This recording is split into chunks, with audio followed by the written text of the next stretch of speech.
सारी फौजों को जिस समय जंगल में लेकर चले हैं, अपने घोड़े भेड़ लगा देते हैं, घोड़ा आगे बढ़ जाता है, सारी फौज पीछे रह जाती है।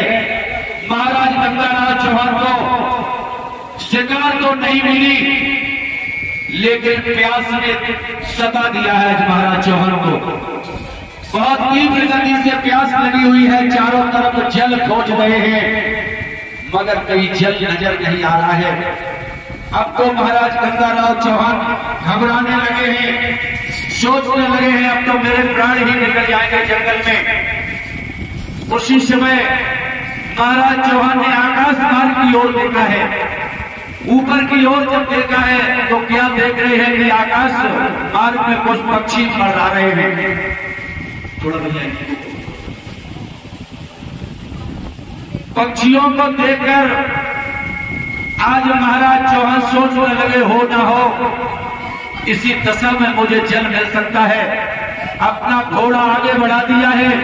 आगे जाकर महाराज चौहान क्या देख रहे हैं, एक बहुत सुंदर सरोवर भरा हुआ है, लेकिन उस सरोवर में महाराज इंद्र की 4 अप्सराएं निर्वस्त्र होकर जल में स्नान कर रही हैं। महाराज चौहान ने जो देखा, सोचने लगे बहुत सुंदर जल था, लेकिन इन अप्सराओं ने इस जल को दूषित कर दिया है। इन्हें शायद ये पता नहीं है कि जल में निर्वस्त्र होकर स्नान नहीं किया जाता है। ये तो दंड के अधिकारी हैं, इसलिए इन्हें दंड देना चाहिए। आज महाराज चौहान ने अपना घोड़ा एक वृक्ष से बांध दिया है और धीरे धीरे चुपके चुपके से जाकर उन अप्सराओं के वस्त्रों का हरण कर लिया है। महाराज चौहान जिस समय वस्त्रों को चुराया है, वस्त्रों को लेकर महाराज चौहान जैसे ही चले हैं, वैसे ही बड़ी जो सबसे बड़ी अप्सरा थी जिसका नाम था तिलोत्तमा, उस तिलोत्तमा की नजर पड़ जाती है महाराज चौहान के ऊपर। तिलोत्तमा आवाज लगा देती है, ए परदेसी, ये मेरे वस्त्रों का हरण करके तुम कहां जा रही हो? मेरे वस्त्र मुझे दे दो। महाराज चौहान बोलने लगे, मैं तुम्हारे वस्त्र नहीं दूंगा। इसलिए नहीं दूंगा कि शायद तुम्हें यह पता नहीं है कि जल में निर्वस्त्र होकर स्नान नहीं किया जाता है, वरुण देव का वास होता है। उसी वक्त पूछने लगे हैं चौहान, ये बताओ आप हैं कौन? अप्सराओं ने बताया है महाराज में इंद्र की अप्सरा है, मेरा नाम तिलोत्तमा है। हमसे जो छोटी वाली बैठी है इसका नाम रंभा है, उससे भी छोटी बैठी है उसका नाम मेनका है, और जो सबसे छोटी बैठी है इसका नाम उर्वशी है। जो उर्वशी की तरफ महाराज गंगाराव चौहान की नजर गई तो महाराज चौहान उर्वशी पर मोहित हो जाते हैं। महाराज चौहान कहने लगे, तिलोत्तमा, मैं ददरेवा का रहने वाला गंगाराव चौहान हूं और मैं तुम्हारे वस्त्र ऐसे नहीं देंगे। तिलोत्तमा कहने लगी, राजन, मैं तुम्हें नृत्य क्रिया नाच दिखाऊं, गाना सुनाऊं तो दे देंगे आप? महाराज चौहान कहने लगे, नाच गाना तो मैं भी जानता हूं, फिर आप मेरे वस्त्रों को कैसे देंगे? तो महाराज चौहान कहने लगे, तिलोत्तमा, अगर तुम अपने वस्त्रों को चाहती हो तो ये उर्वशी मुझे दे दो। जैसे ही उर्वशी का नाम लिया है, तिलोत्तमा कहने लगी, राजन, ये उर्वशी कोई ऐसी वैसी चीज नहीं है जो उठाकर तुम्हें दे दे। ये महाराज इंद्र की आन है, शान है, मान है। मैं बिना इंद्र के पूछे अगर इसे तुम्हें दे भी दूं तो पता नहीं महाराज इंद्र मेरे लिए क्या से क्या करें। इसलिए राजन, मैं तुम्हें एक उपाय बता रही हूं।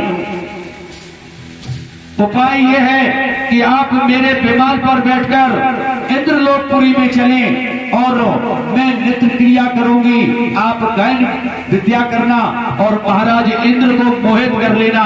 जब महाराज इंद्र मोहित हो जाए तो त्रिवाचा भरवा कर इस उर्वशी को मांग लेना।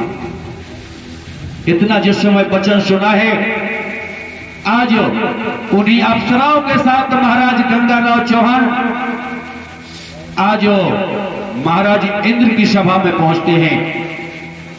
महाराज इंद्र की सभा लगी हुई है, देश देश के भूप जुड़े हुए हैं।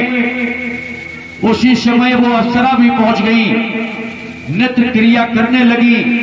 महाराज गवैये का भेष बनाकर पहुंचे और बढ़िया सुंदर सुंदर सी रागनियां सुना सुनाकर और नृत्य क्रिया करके आज महाराज इंद्र को मोहित कर लिया है। महाराज इंद्र ने अपनी अप्सराओं को तो ढेर सारा इनाम देकर विदा कर दिया और महाराज चौहान को रोक लिया है। महाराज चौहान से कहने लगे, राजन, तुम भी मांग लो, तुम्हें क्या चाहिए? उसी समय महाराज गंगाराव चौहान कहने लगे, राजन, मैंने मांगा और तुमने ना दिया, तो इसलिए आप ऐसा करो, त्रिवाचा कर जाओ तो हम मांग लेंगे। उसी समय महाराज इंद्र त्रिवाचा करते हैं, कहते हैं, राजन, तुम जो मांगोगे मैं वही दूंगा, वही दूंगा, वही दूंगा। जिस समय त्रिवाचा किया है तो आज महाराज चौहान इंद्र से मांगने लगे हैं। क्या मांगने लगे?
लगे हैं,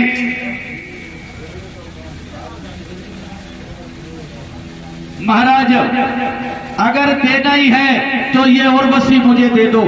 जिस समय उर्वशी का नाम सुना है महाराज चौहान ने, जिस समय कहा है कि उर्वशी मुझे चाहिए, उसी समय महाराज इंद्र को ऐसे मालूम पड़ा मानो किसी गर्म शिला पर पैर पड़ गया हो। चौंक पड़े हैं महाराज इंद्र और कहने लगे, राजन मैं तिरवाचा कर गया हूं, इसलिए तुम्हें देना तो पड़ेगा, लेकिन देने से पहले मेरी 3 शर्तें हैं। कौन कौन सी तुम्हारी शर्तें हैं? पहली शर्त मेरी ये है कि ये उर्वशी घृत का आहार करती है, ये घी खाती है, अन्न नहीं खाती है। और दूसरी शर्त? और दूसरी शर्त ये है कि इनके साथ 4 मेष जाएंगे, मेष। और तीसरी शर्त क्या है? और तीसरी शर्त यह है राजन, जिस समय ये आपको निर्वस्त्र अवस्था में देख लेगी, जिस समय ये आपको नग्न अवस्था में देख लेगी, उसी दिन ये इंद्रपुरी को वापस आ जाएगी। जिस समय इतने वचन सुने हैं, आज महाराज चौहान कहने लगे, राजन मुझे आपकी सारी शर्तें मंजूर हैं। उसी समय आज महाराज चौहान उर्वशी को लेकर तंद्रेवा में आ जाते हैं। धीरे धीरे समय व्यतीत होता जा रहा है। इन्हीं उर्वशी की कोख से 3 बालकों ने जन्म लिया है, जिसमें 2 का नाम है, 2 भाई हैं, जिनमें ज्येष्ठ पुत्र का नाम है इंद्र और दूसरे पुत्र का नाम है चंद्र और तीसरे पुत्र का नाम है कलेंद्र। चंद्र ने चंदेरी पर शासन किया है और दूसरे नंबर का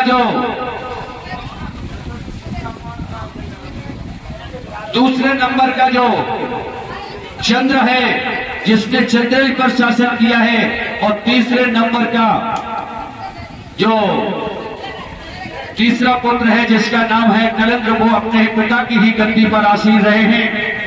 और इन्हीं कलेंद्र के महाराज उमरपाल हुए हैं और इन्हीं कुंभरपाल के महाराज उमरपाल हुए हैं। और इन्हीं उमरपाल के 2 पुत्र और 1 पुत्री ने जन्म लिया है, जिसमें ज्येष्ठ पुत्र का नाम है जेवर और छोटे पुत्र का नाम है देवर सिंह, और जिनके बीच में एक बैदुली है जिसका नाम है छवेंदे। इधर जब 3 संतानों ने जन्म ले लिया, इधर बहुत समय हो गया है, महाराज इंद्र की सभा में शोभा नहीं आ रही है, तो महाराज इंद्र सोच रहे हैं किसी तरीके से उर्वशी को लाया जाए। अपने अनुचरों को बुलाया है, विचार विमर्श किए हैं, तो अनुचरों ने कहा है, महाराज जो उर्वशी को बेच दिए गए थे, ये बेच अगर चुरा लिए जाएं तो उर्वशी बिना बेचों के वहां नहीं रहेगी, ये इंद्रपुरी को पुनः वापस आ जाएगी। जब ऐसे वचन सुने हैं तो अपने अनुचरों को भेज दिया है। आज रात्रि का समय है, उर्वशी सो रही है और इधर महाराज के अनुचरों ने आकर 2 बेसों को छोड़ लिया है। जिस समय बेसों को छुड़ाया है, लेके चले हैं, बेस चिल्लाने लगे हैं और बेसों की आवाज उर्वशी के कान में पड़ी। उर्वशी सो रही थी, जाग पड़ी है। जैसी उर्वशी जागी बेसों की आवाज को सुनकर और दौड़ पड़ी है, रोते हुए चिल्लाते हुए जिस समय दौड़ी है, और उर्वशी की आवाज महाराज गंगाराव चौहान के कानों में पड़ गई। देवयोग से महाराज गंगाराव चौहान निर्वस्त्र अवस्था में लेटे हुए थे, दौड़ खड़े हुए, उर्वशी की ओर भाग पड़े हैं। इधर महाराज इंद्र ने अपनी योग